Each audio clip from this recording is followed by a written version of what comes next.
Sunderland will look to continue their unbeaten start to the championship season when they welcome Queen's Park Rangers to the Stadium of Light this Saturday. Hello and welcome everyone to the BlackCats Worldwide as we take a look at Sunderland vs QPR match preview. The newly promoted Sunderland have needed no time to adapt to the championship, with their opening two league games yielding 4 points. That's a brilliant start for the newly promoted Sunderland, as they have begun their new campaign with a 1-1 home draw against Coventry before prevailing in a 5-goal thriller against Bristol City last weekend. Despite taking the early lead last weekend through Ellis Simms, the debutant, Sunderland fell behind after Andre Weeman and Chris Martin's goals.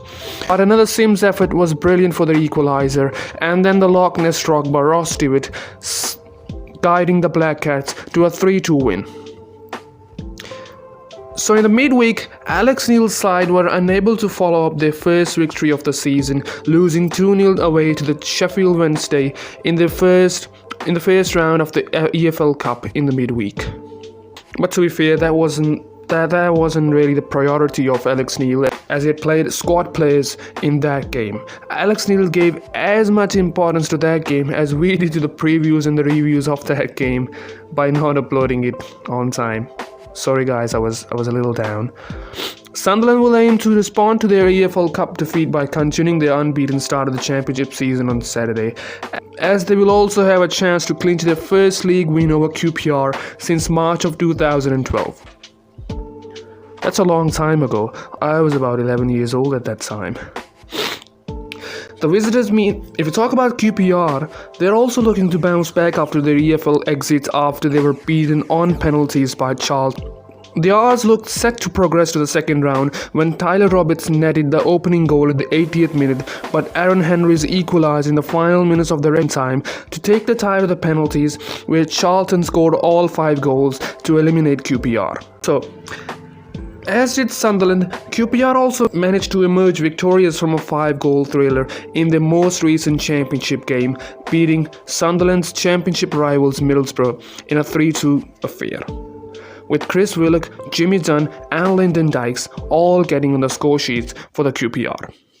QPR will be looking to attempt to follow up their first victory of the campaign when they travel to Stadium of Light, but we're going to take care of that, aren't we? So we talk about Sunderland and their side changes if Alex Neil wants to make some. So he will definitely be changing the squad that played in the midweek, as they were all squad players. But I'd say that he should be reverting to the same starting 11 as that which beat Bristol City last weekend.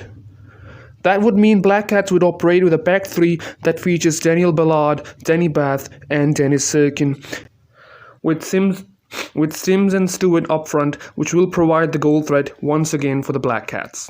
And if we talk about the midfield area, Gooch and Clark would be playing on the defensive wing roles, as Evans, Pritchard and Neil should be playing through the middle of the park. The debutant last week in Ellis Simms were a man of the moment last week, as he had scored 2 goals on his debut and would be looking to attempt a similar kind of feat this Saturday as he'll face QPR. If I were to give my verdict on this game, I'd say Sunderland to win by probably 2-1 or something, and we'll definitely beat QPR and end that not beating QPR run since 2012. So with goals. And if you talk about goal scorers who scored those 2 goals for Sunderland, I'll say Ellis Simms should be scoring at least 1 goal, if not both of them. So that's about it in this video. Please do like, share, subscribe to the BlackCats Worldwide, and we'll see you in a while with a review of this game. And as always, away the lads and fuck the mags.